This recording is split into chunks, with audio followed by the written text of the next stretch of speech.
ये बड़ी भारी भगवत प्राप्ति में रुकावट की बात है कि मैं इन सबसे कुछ अलग हूं, श्रेष्ठ हूं। जहां ये बात आई, दूसरे में दोष दर्शन शुरू हुआ, साधक का नाश हो जाता है, अर्थात तो साधना से भ्रष्ट हो जाता है। बहुत ध्यान देने योग्य बात है। दूसरों में अपने आराध्य देव को देखकर अपने में सदैव सेवक भाव रखना, सबको मन से प्रणाम करना, दूसरों को तुच्छ मानना, दोषी मानना, अपने को गुणवान और श्रेष्ठ मानना, ये परमार्थ के पथिक के मार्ग में भारी रुकावट है, वो आगे नहीं बढ़ पाएगा। अगर एक छोटी सी ऐसी वृत्ति हो तो उसका त्याग कर दो। सब में प्रभु हैं, वो स्वांग कर रहे हैं, कहीं अच्छे का कहीं बुरे का। आप स्वांग के दृष्टा हैं, आप उसको देखिए, स्वांग को स्वांग की तरह देखिए कि ये जो सामने दुराचारी का स्वांग कर रहा है, ये दुराचारी नहीं है। इस माया नाटक मंच पर मायापति ही ऐसा नाटक कर रहा है।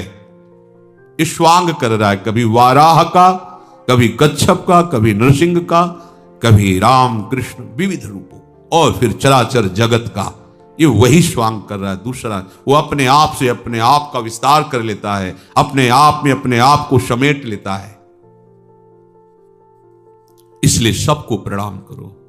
गोस्वामी तुलसीदास जी, सिय राम मैं सब जग जानी, करहूं प्रणाम जोर जुग पानी। सबको प्रणाम। सर्वान वस्तुतया निरीक्ष परम स्वाराध्य बुद्धिर्मम। मेरे आराध्य देव ही सब रूपों में स्वांग कर रहे हैं। उपासक किसी को भी ऐसे वचन, ऐसी चेष्टा ना करे कि उसके हृदय को पीड़ा पहुंचे। विद्या के अभिमान में, त्याग के अभिमान में, भजन के अभिमान में, धन के, जाति के, साधना के, भक्ति के, ज्ञान के किसी अभिमान में आकर किसी को ऐसी चेष्टा, ऐसे वचन ना बोले। परुख वचन कबहु न कहाई, कि वो अंदर से दुखी हो जाए और सोचे कि मैं किसी योग्य नहीं हूं ना, इसलिए तो बड़े हैं इसलिए गए आप। अगर वो हृदय से दुखी हो गया तो वहीं बैठे हुए हैं प्यारे, उनको ताप पहुंचेगा, उनको ताप पहुंचेगा। तो आप सेवक कहां रहे, उपासक कहां रहे? अपने आराध्य देव को कष्ट पहुंचा रहे हैं, उनके प्रतिकूल चल रहे हैं, तो आप उपासक कहां रहे? सावधान। भजन करना कठिन, करके बचाना कठिन, बचा के पचाना कठिन। पच गया तो सिद्ध हो गए। ये भजन के भारी विघ्न हैं, इसलिए सावधान रहो। कभी इस तरह का कोई अभिमान भक्ति का, भजन का, ज्ञान का, विद्या का, धन का, रूप का, महत्व का बिल्कुल नहीं छू जाना चाहिए। अगर आपको ऐसा कभी लगे तो उसकी पहचान है, जब दूसरों में हे भाव होने लगे तो समझ लेना आपको अभिमान आ गया है। जब दूसरों में अपने से तारतम्य मिलाने लगे कि मेरे में तो ये गुण है, देखो इसमें दोष है, तो आपको अभिमान आ गया है। भक्ति महारानी कैसे टिकेंगे आपके हृदय में? विद्या रूप महत्व कुल धन यौवन अभिमान सट कंटक देखे, जहां राहे न भक्त निदान। ये बड़े बड़े कांटे हैं, इन पर भक्ति महारानी कैसे सुकोमल चरणों से चलकर तुम्हारे हृदय में आएंगी? नहीं आएंगी। अभिमान छू न जाए। वृंदावन ई विधि बसे तज के सब अभिमान, यही सब अभिमान। उपासक को अभिमान से दूर रहना चाहिए। कभी ऐसी कोई बात अपने में दिखाई दे सद्गुण की तो समझ लेना अभिमान आ रहा है। प्रभु को पुकारो कि नाथ संभालो, ये अभिमान आ रहा है, वही ठीक कर देंगे। अपनी उपासना से हटे नहीं, किसी की उपासना को नीचा समझे नहीं। अपने को कोई गलत कार्य करना नहीं, दूसरा कोई गलत कर रहा है तो हमारा आराध्य देव अंदर से भाव रखना है, बाहर से व्यवहार नहीं रखना। बाहर से संभाषण भी नहीं करेंगे, अंदर से आराध्य देव का भाव रखकर न उसकी निंदा करेंगे न उसकी स्तुति करेंगे। नाली के कीड़े में, कुत्ते में, देवता में, सब में हृदय मंदिर पर बैठे हुए उपासक अपने आराध्य देव को देखता है। किसी से भी घृणा, किसी से नीचापन, किसी को पापी, किसी को महान दुराचारी, ये हमारा दर्शन नहीं होगा, हमारा दर्शन नहीं होगा। इसलिए महाप्रभु स्पष्ट शब्दों में कह रहे हैं, ये क्रूरा अपि पापिनो न च सताम संभाष्य दृश्यास्ते। देखने योग्य नहीं है, बात करने योग्य नहीं है, ऐसे क्रूर हैं, पापी हैं, उनमें भी हमारी ये मति दृढ़ होनी चाहिए कि मेरे आराध्य देव विराजमान है इसके हृदय मंदिर पर। उपासक ऐसी भूल ना करे, नहीं तो समझ नहीं पाएगा कि उसका साधन मार्ग कब और कैसे छूट गया। निरंतर रात दिन अपने भजन को ही संभाला करे। ऐसा भी नहीं होना चाहिए कि बहुत बढ़िया से भजन हो गया तो तुम भूल गए। बड़ी सूक्ष्म बात है। बहुत बढ़िया आपका दिनचर्या चल रहा है, कई घंटे भजन हुआ, अब आपका मन धीरे से आपसे प्रार्थना करेगा कि देखो इतने घंटों से भजन कर, थोड़ी देर का अवसर दे दीजिए, थोड़ा हंस खेल लीजिए, थोड़ा मनोरंजन कर लीजिए, थोड़ा घूम लीजिए, इधर उधर देख लीजिए। आधी घड़ी भी यदि आपने ऐसा अवसर दिया तो ये मन सारे भजन पर पानी फेरने की कोशिश करेगा। इसलिए साधक को गंभीर रहना चाहिए। जैसे जैसे भजन साधन बढ़े वैसे वैसे गुप्त रखना चाहिए अपने हृदय के भाव को, आनंद की उमगन को, गंभीरता और उदासीनता से। उदासीन अति रही गोसाई। बाहर से ऐसा लगे कि ये तो एकदम ना हंसता है ना बात करता है, उदासीनता, गंभीर, अंदर आनंद उमड़ रहा है, बाहर से गंभीर, भ्रकुटी तनी हुई, शांत। ये भजन की सुरक्षा है। बहुत सुकोमल पौधा है, आसपास कांटे की बाड़ लगाई जाती है। वो बाड़ अगर मजबूत लगी रही तो पौधा वृक्ष बन जाएगा। वृक्ष बन जाएगा तो कुछ हानि होने वाली नहीं, हजारों लोग विश्राम पाएंगे उस वृक्ष के नीचे। ऐसे अभी भक्ति का पौधा अंकुरित हुआ है। माया रूपी बकरी अगर चर गई तो अंकुरण नहीं हो पाएगा।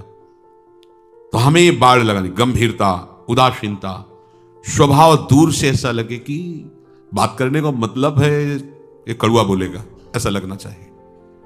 हृदय में आनंद है, भगवद स्मरण है, पर आपका बाहरी स्वरूप कांटे जैसा होना चाहिए, आंतरिक स्वरूप गुलाब के फूल जैसा होना चाहिए। उपासक को यह सुरक्षा कवच रखना ही चाहिए। संसारी पुरुष अंदर कांटे जैसा होता है, बाहर गुलाब के फूल जैसा होता है। लगता है छुओ बहुत अच्छा, लेकिन छुओगे तो कांटे लगेंगे। उपासक बाहर से कांटे जैसा, एकदम उदासीन, स्पृहा रहित, निरपेक्ष, लेकिन अंदर वो अनुराग रस से भरा हुआ है। कोई उसके अंदर का अगर स्पर्श पा जाए तो निहाल हो जाए। तो साधक को, साधु को आधी घड़ी के लिए भी आनंद में फूल करके कोई बर्ताव नहीं करना चाहिए।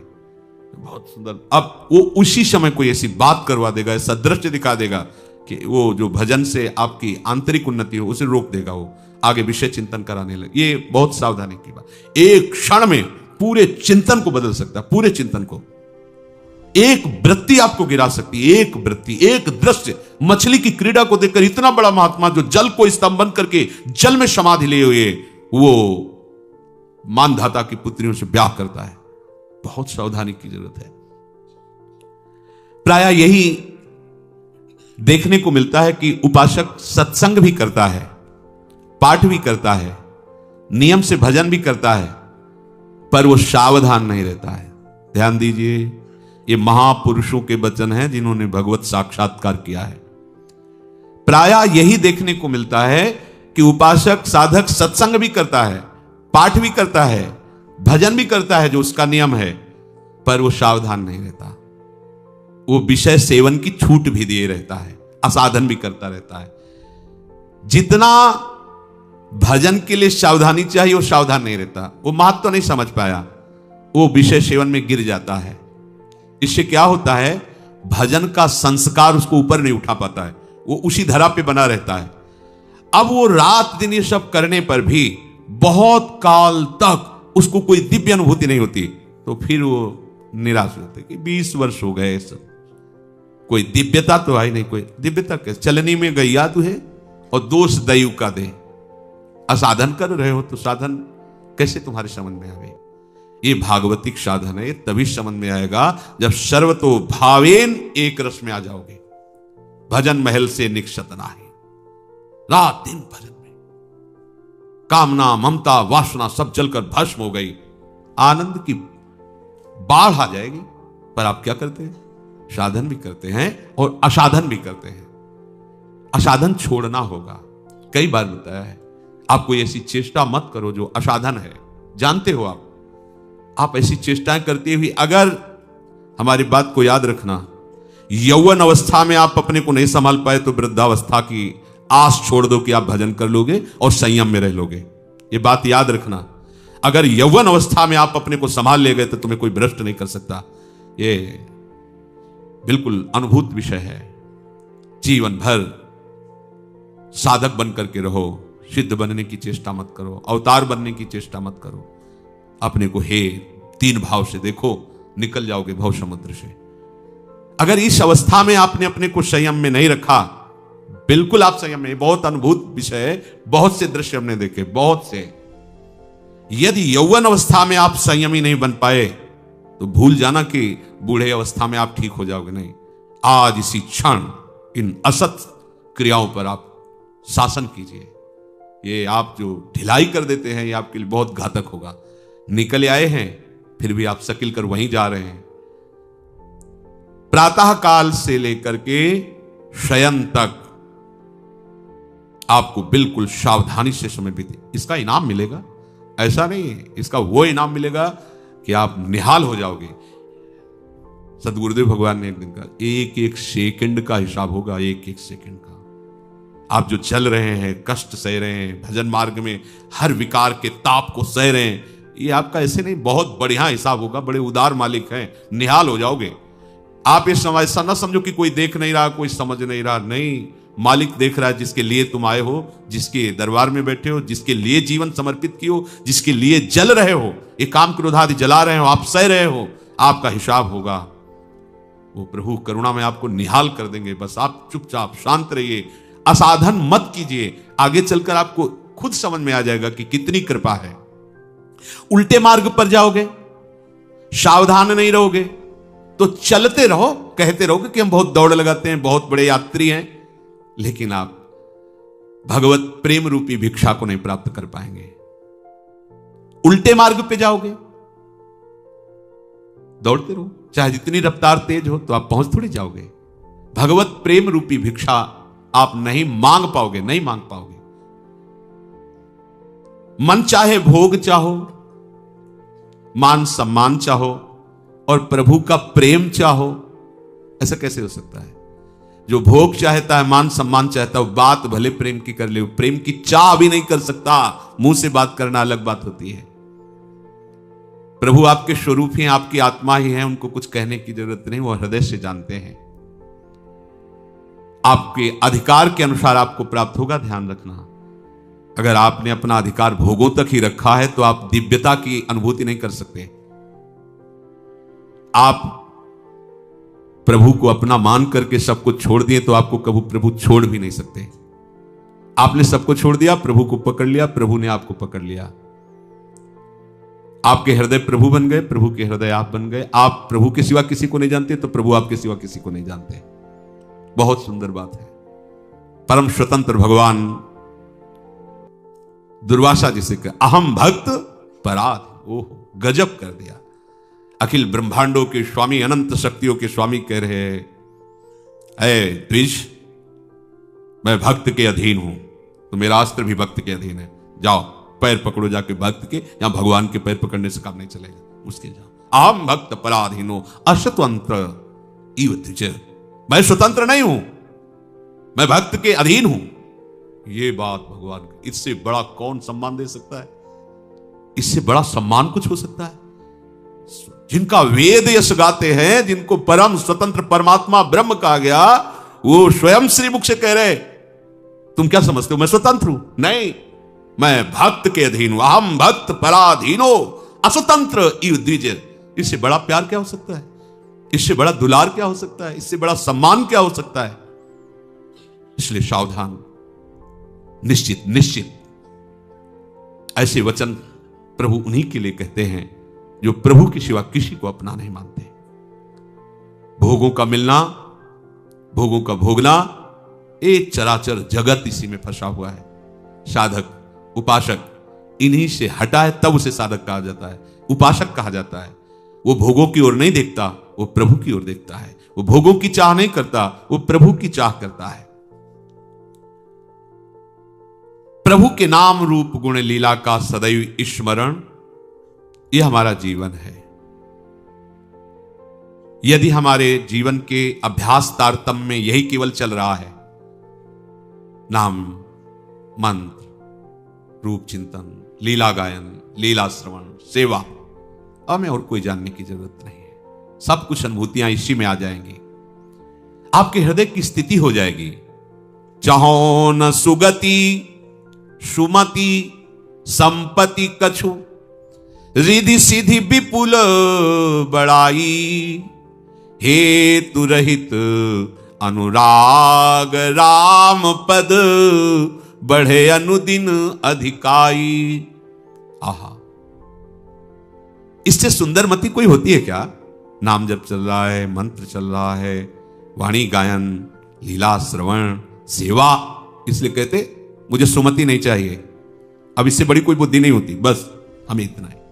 न सुगति, वर्तमान में हम भगवदानंद का अनुभव कर रहे हैं, भगवत लीला गायन, भगवत नाम कीर्तन, भगवत सेवा, अब हमें कोई गति नहीं चाहिए, कोई गति नहीं चाहिए। जे जोनि जन्मो कर्म बस, तानाथ पद अनुराग, कोई अब चिंता की बात नहीं। श्री राधिका रति निकुंज मंडली तत् तत् हृदय में विराजता। प्रहलाद जी भगवान नरसिंह देव से कहते हैं, आपकी दुरंत माया जिससे सब भयभीत होते, मैं बिल्कुल भयभीत नहीं हूं, क्योंकि मैं आपका लीला गायन, आपका नाम गान और आपके चरणामृत के बल पर इस माया को परास्त कर दूंगा। लेकिन हम आपसे प्रार्थना इन जीवों के लिए करते हैं जो आपके नामामृत से, आपके लीलामृत से, आपके चरणामृत से विमुख है। बात पकड़ो, कह रहे हैं मुझे आपकी दुरंत माया से कोई भय नहीं, मैं आपका चरणामृत पीता हूं, आपका नाम जप करता हूं, आपका लीला गायन करता हूं, इसके बल पर इस माया पर हम विजय प्राप्त कर लेंगे। अकाल मृत्यु हरणम सर्वव्याधि विनाशनम, ये समस्त रोगों का नाश करके, अकाल मृत्यु का नाश करके प्रेम रस प्रदान करने वाला भगवत चरणामृत है। श्री कृष्ण पादोदकम पीत्वा पुनर्जन्मो न विद्यते। नाम रूप लीला गुण, इससे बड़ी कोई सुगति नहीं, कोई सुमति नहीं और कोई संपत्ति नहीं, और इससे बड़ी कोई सिद्धि नहीं। वर्तमान में हम भगवदानंद में हैं, प्रभु के नाम रूप लीला में, हमें और कोई सिद्धि नहीं चाहिए। बस एक बात, प्रतिपल हमारा हृदय आराध्य देव की तरफ द्रवित होकर बहता रहे, यही आकांक्षा। परम गति, परम मति, परम संपत्ति यही है, विश्वास करो, यही परम गति है, यही परम मति है, यही परम संपत्ति है। ये कभी नष्ट नहीं होती है, चाहे जितनी ऊंची स्थितियों में चले जाओ, वहां से पतन होगा, पर इससे नहीं। नाम रूप लीला धाम का निरंतर चिंतन। उपासक के जीवन में अपने सुख की, शरीर सुख की प्राप्ति के लिए कोई स्थान नहीं रहना चाहिए। यह बड़ा सूक्ष्म विषय है। अगर प्रेम प्राप्त करना है, इसी जन्म में भगवदानंद की अनुभूति करनी है, तो अपने इंद्रियजन्य सुखों के लिए कोई ठिकाना नहीं होना चाहिए। अगर है तो बहुत बड़ा घातक है। हम वहां चले जाएंगे तो मनोनुकूल भोजन मिल जाएगा, वहां बैठ जाएंगे तो ये, उसके पास चले जाएंगे तो इस इंद्रिय का सुख मिल जाएगा। समझ लीजिए कि उसने पतन का गड्ढा खोद के पहले से तैयार कर रखा है। नष्ट कर दो उन संबंधों को, उन आश्रयों को जहां आपके इंद्रियजन्य सुखों का विलास मिलता हो। देखो, माता पिता परिवार के जब बहुत प्रसन्न होते हैं, दुलार करते हैं, तो जानते हो क्या देते हैं? सांसारिक भोग सामग्री, बढ़िया से बढ़िया कपड़ा, बढ़िया से बढ़िया भोजन, बढ़िया से बढ़िया भोग सामग्री, क्योंकि वो इतना ही जानते हैं, वो सुख का मतलब इतना ही जानते हैं।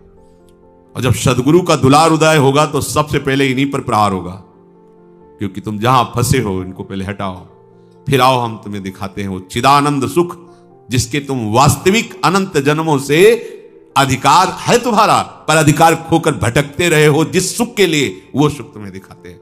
पर इसके लिए सबसे पहला प्रहार होता है राग पर, शरीर राग, संबंधियों का राग, भोगों का राग। तो अगर वो उपासक सच्चा नहीं है, कच्चा है, तो वो उसी रेखा पे चला जाता है। इस रेखा पे टिकना बहुत कठिन होता है। सच्ची मानिए, आगे की बात तो आपके हृदय में खुद आ जाएगी। आपको अपने आराध्य देव के नाम, मंत्र, रूप, लीला गायन, लीला श्रवण, इसी अभ्यास में से पचा दो कि कुछ भी समय खाली न रहे आपके पास। फिर आप देखना रूप झलकने लगता है नेत्रों के सामने।